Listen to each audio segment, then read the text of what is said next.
This is Olga Adler from Austin Businesswoman, and I'm happy and honored to present our guest today, Lisa Reznik, a filmmaker, a screenwriter, a historian, and a journalist, whose documentary, A Holocaust Journey Lessons We Learned, is participating in the Austin Revolution Film Festival this February.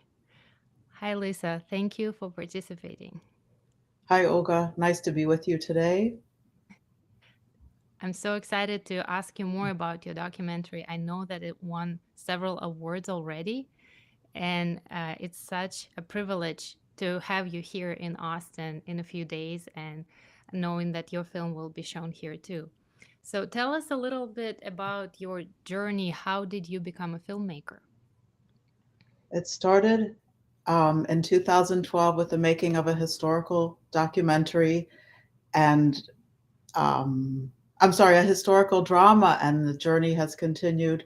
I first got interested in film as a teenager in St. Louis, Missouri, where I grew up. I loved watching foreign films. And as digital filmmaking became more accessible, I thought, why don't I try to make my own film? So I took a screenwriting course at the New School in New York City, and I wrote a screenplay about an French art dealer during the era of Impressionism. And then I wrote a second screenplay about the publication of Ulysses by an American woman in Paris.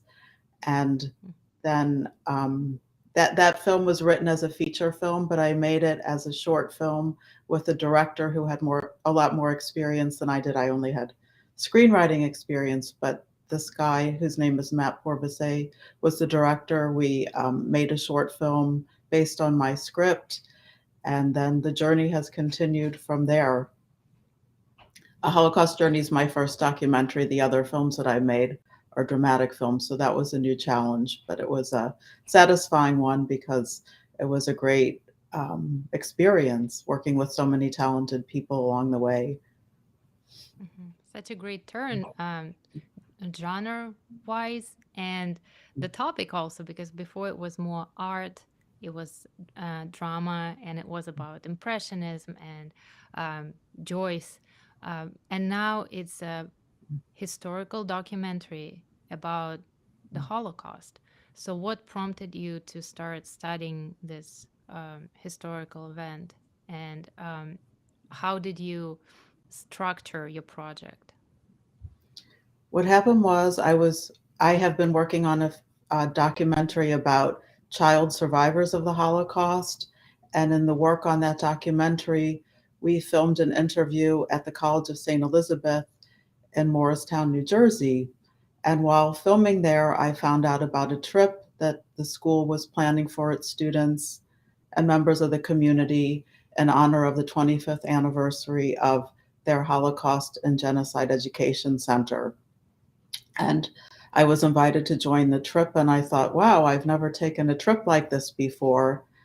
And I signed up to join, and then I looked at the itinerary, and I thought, oh my gosh, this is really a learning opportunity for the participants who are Catholic students who do not have a direct connection to the Holocaust, really, through their family, as many Jewish people do. So I signed up to join, and I thought, wow, it would be so great to film the reactions of the students and see how the filming turns out and possibly make a film. So that's how it came to Wow. be.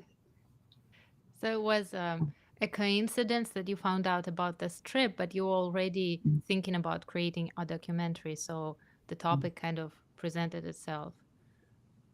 Or were you thinking about working on this subject before? Because I know you have a personal connection, and if you don't mind, could you share it with our audience? So, yes, my father's family is from Poland, and my grandfather's parents we've, discovered that they were missing, and my grandfather had trouble finding out what happened to his parents when he left Poland at the age of 20, around 1920, and he asked his parents to come to the United States where he had settled because of pogroms in Poland and fears of anti Semitism. And after the war, he couldn't find his parents. And through research, we discovered that they were deported to Treblinka, which was one of the killing centers of the Holocaust, and one of the sites we visited on the trip. So that was very chilling to be there. And we, talk about that in the film, the students' reactions to visiting a place that seemed very peaceful the day we were there, but where so many people were killed. Very few survivors of the Treblinka killing center. Hmm. How do you think it um, affected students who don't have a Jewish heritage, who are Catholic students? How do you think this discovery, this journey was impactful for them? Hard trip, for everyone. We got up early every day, and every day we visited at least one site that was connected to either the planning or the carrying out of the final solution of the Jewish question. Nazis Germany's plan to exterminate the undesirables, which mostly were Jewish people, but it included artists, homosexuals, people who were handicapped, gypsies. So it was really chilling. And there's been Holocaust denial. And when you see the locations where these things, you cannot imagine that anyone would try to deny what happened. And the students, I think, walked away feeling like they want to make this part of their life's work. Several of the students are now teachers, and one of the students has gotten a master's degree in genocide education, and she's interviewed in the film. Hmm. So So that journey was a life-changing event for a lot of people involved, even if before they probably didn't give that much thought to this particular historical event. It really impacted their life and their worldview. yes, yes, exactly. One of the students had never been on an airplane before. I couldn't believe her first trip on an airplane and to Europe was to, make such a difficult trip. And there were some adults who traveled with us. So it was interesting to experience the reactions of, people who may have had family members impacted by the Holocaust and members who had not. And we had a Holocaust survivor with us, and Mhm. we heard his family's history, and we walked the footsteps of this Holocaust survivor, Pinkas Guder is his name, through one of the concentration camps where he was an innocent prisoner and where his parents and his sister lost their lives. So we heard directly from him about what happened. And that was really frightening to imagine a young man at the age of 11 being, a prisoner in a concentration camp and having just lost his parents there. Thankfully, he survived, but he has a horrible, reminder for his entire life of what he experienced, and he shared that with us. Mhm. And how do you think your documentary is different from other films, documentaries made about the Holocaust? Um, I suppose what's most different is that it follows, this group of students who do not have a direct connection to the Holocaust, and they got to hear directly from a Holocaust survivor about his family being, living their regular life in Lodz, Poland, and then being forced to live in a ghetto. And we visited the area where the ghetto was, where they were forced to live, which was in Warsaw. And then we heard about their deportation and the ride on a cattle car to the Majdanek concentration camp. And we saw, the barracks where the prisoners lived, right through his eyes. So that was really a unique experience, that one that you can never forget. Hmm. We I also can got to meet a imagine. Holocaust rescuer, which we include in the film, and it was really a great experience to get to hear directly from someone about her family when she was young. Now she's much older because the Holocaust happened a long time ago, but about the risk her family took to save a young Jewish woman. So, we're reminded that not everybody was in agreement with Nazi Germany about, killing all the Jews of Europe. There were definitely some good people, and trying to save a Jew was taking your life into risking your life, because people who did try to save Jews, if they were caught, they were killed also. Hmm. Yeah, I watched your documentary and I saw that you pay particular attention to the families who were helping the Jewish families or children survive. So it's not only the tragedy of the Jewish people, but also all the people who were against the regime, who were trying to change the circumstances and save more lives. Yes, yes, we're grateful. And those people are thanked and remembered forever at Yad Vashem in Jerusalem, with the designation of righteous among the nations, which is a tremendous honor. And many people are remembered that way, including the woman who spoke to us. I actually went on a trip to Israel, found the tree and memorial to her family, which I would have liked to have included in the film, but we had to keep the film to 30 minutes to be a good classroom length, so that isn't included. But it's on our website. So very Hmm. nice to have made that trip, to discover the families um, Hmm. being Yeah, remembered with this and honor, and all the people that did so, including many religious leaders in the Catholic Church. hmm.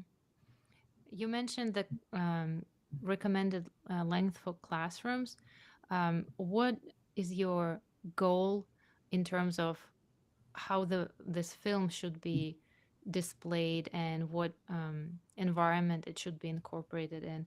Um, are you planning on introducing it to academic circles, to schools, to uh, make it a part of the learning process? Yes, yes, that was what we had in mind in bringing this footage from the trip together into a film, to make it suitable for teaching. 'Cause teaching this subject is really hard, but it's important. And New Jersey is the second state that started mandating Holocaust education, and I think there are now 24 other states that do so. So we want it to be accessible to teachers in those states, and really to every state, because whether Holocaust education is mandated or not, it should be taught, because we learn from our mistakes, and we Hmm. we want students to recognize bigotry and racism when they see it, so that we can say never again. Um, so the film is 30 minutes, and we also have a really good educational supplement that goes along with it, called a teacher's Hmm. toolkit, and that's accessible on our film website. And the curriculum Hmm. was written by Colleen Tambuschio, who's a scholar of the Holocaust in New Jersey, and who wrote the curriculum for the state of New Jersey Department of Holocaust and Genocide Studies. So she's very Hmm. experienced.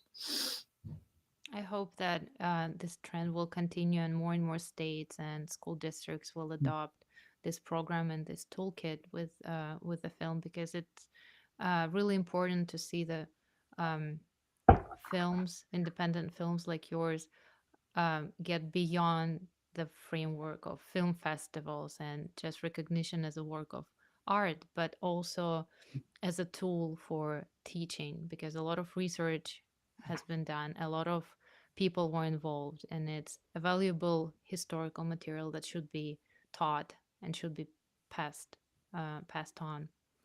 Um, how do you think? Well, we all know that feature films, fiction, drama films usually have a much wider reach than documentaries because they are more, glorified. There are more celebrities involved. The cinematography is at a whole different level.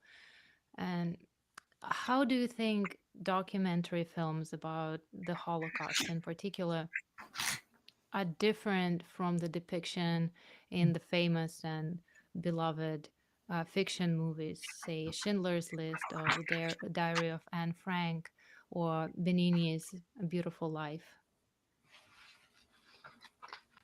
I think that generally documentary films are the best to watch because we know that they're accurate and Hmm.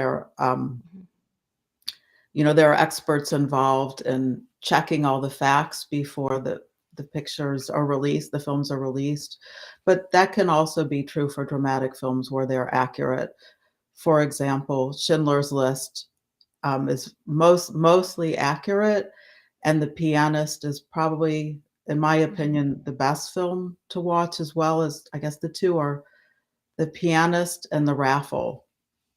Schindler's List reached a lot of audiences, but sometimes there are dramatic films that try to teach the Holocaust, but they raise other issues that might distract from the learning about the Holocaust. Hmm. And I'll use the example, The Boy in the Striped Pajamas, that portrayed a relationship that could never happen. So I think that's not a good teaching tool, a film like that, whereas, documentaries are right to the point and we know they're historically accurate. And when somebody has finished watching that film, they usually want to discuss it. So, if a film prompts a good discussion, then we know it's a successful film. Hmm. So it's always good to have fiction film as a bringing awareness to the subject, but it's not the ultimate source for historical facts because some of them might be over dramatized or they might be distorted a little bit for the, as you said, for the sake of story. Maybe there is some romantic story involved that doesn't have that much of a historical importance, but it might be the core of the movie itself. So Yes, we yes, always. well said. I agree 100%. Mhm. What was the most unexpected takeaway from working on this film for you as the director? Because you probably expected it to be um, life changing and heartbreaking and overwhelming at times. But what was something that you hadn't expected? I guess the connection between the students and Pinka Scooter was so powerful. They felt so grateful to get to hear from a Holocaust survivor, and it was a very difficult trip. And he, traveled with us. He was on the bus with us, driving from location to location. So to see that connection, and then when we met 2 years later to discuss the trip and filmed that discussion was filmed. The students that traveled and they talked with their professors, and when they talked about the impact of the trip and having met a Holocaust survivor, I think that really reverberated with me, and we wanted to include as much of that interview post Mhm. trip interview into the film so people would see that, traveling to see these sites is really important and really meaningful, and especially when you get to meet someone who lived through those horrible experiences. Mhm. It's this human connection is probably very important to emphasize that all those events are not someone else's past. It's our common legacy. It's something we as humanity went through. It's not just the Jewish people or those people who were alive during the events of the war.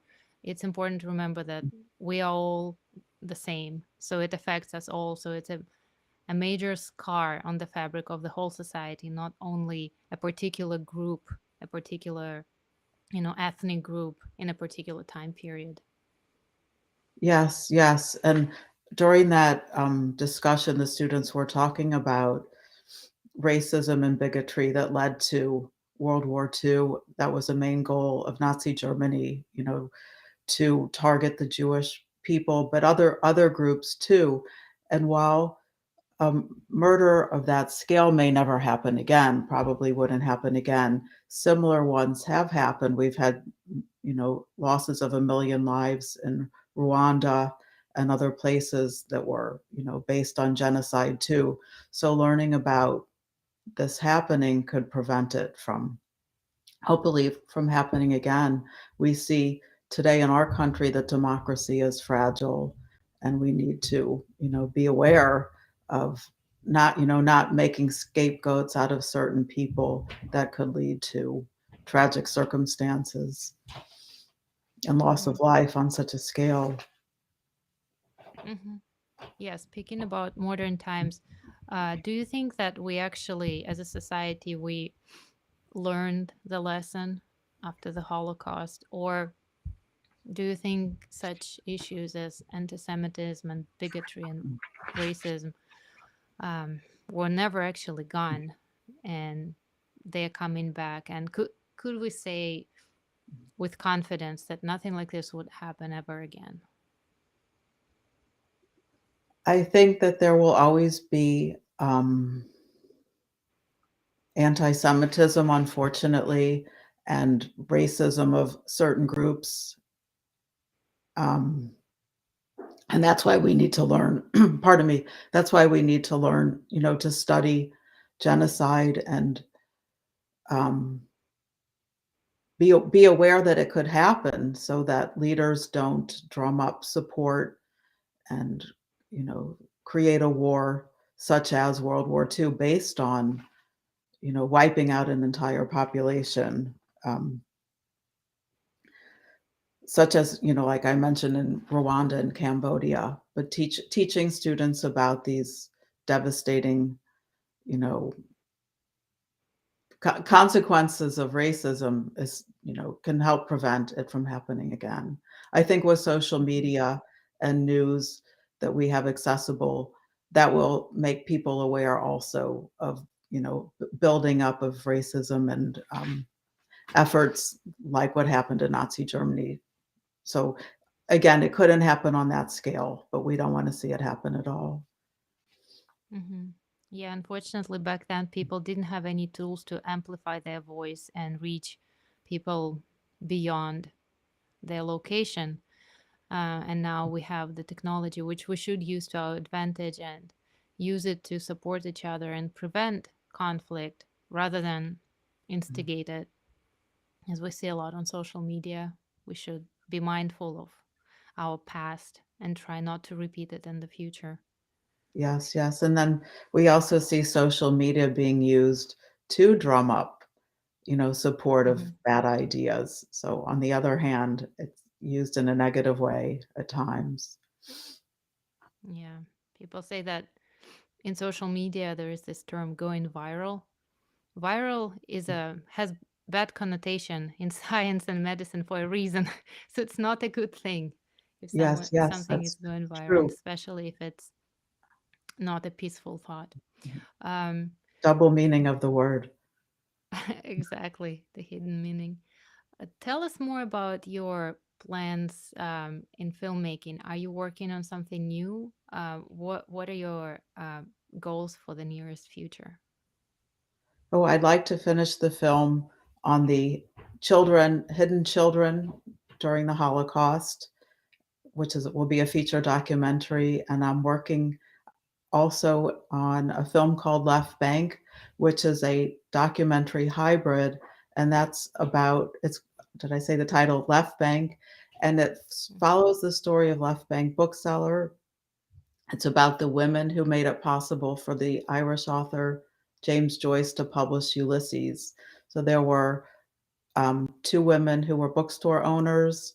One of them published Ulysses in English when it was banned for obscenity charges, and that was Sylvia Beach. And then her partner, bookstore owner Adrien Monnier, who owned a French bookstore across the street on the left bank of Paris, published Ulysses in France. And then we had a patron who supported James Joyce financially so he could write, named Harriet Weaver.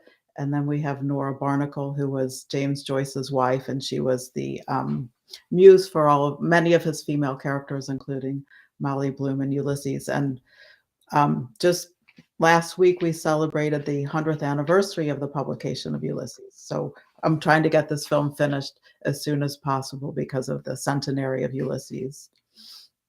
Mhm. Wow, you're very busy, and you are coming to Austin in a week, I believe, to for the screening of A Holocaust Journey. How can we support you and your film? And in case we have any educators watching, how can they collaborate with you and incorporate your film in their program? Okay, thanks for asking. So next week I'm leaving from New Jersey to go to Austin for the Austin Revolution Film Festival. It's the 10th anniversary of the festival, so it will be exciting to be there to watch the other films. And then on Saturday, February 19th, our film will be shown at noon at the Radisson North Hotel. And after the film, there will be a discussion of the film and a panel discussion called No Hate in the Lone Star State. So teachers and families are invited to see the film and to join the panel discussion. And if anybody misses the film, they can send us an email and ask us how to gain access to it. Hmm. Great. Oh, so the email address is summitfilm@gmail.com. We'll make sure to add it to the caption of this of our recording so people can go back to it when they rewatch and they can connect with you easier. Well, thank you so much, and I'm looking forward to welcome you to Austin and trying to build this bridge, this cultural bridge and collaboration between our communities. And thank you for this interview. Oh, thank you for talking about our film, and it was great to meet you. And we can't wait to come to Austin. We know Austin is a great city, and unfortunately, there's been a rise in anti Semitism lately. So we're glad to have the opportunity to show our film and discuss the issues that it raises. Hmm. Yes, it's very timely. Okay, Thank you. thank you. Thank you to everyone who was watching. And uh, Lisa Reznik, Holocaust Journey Lessons We Learned. Thank you and goodbye.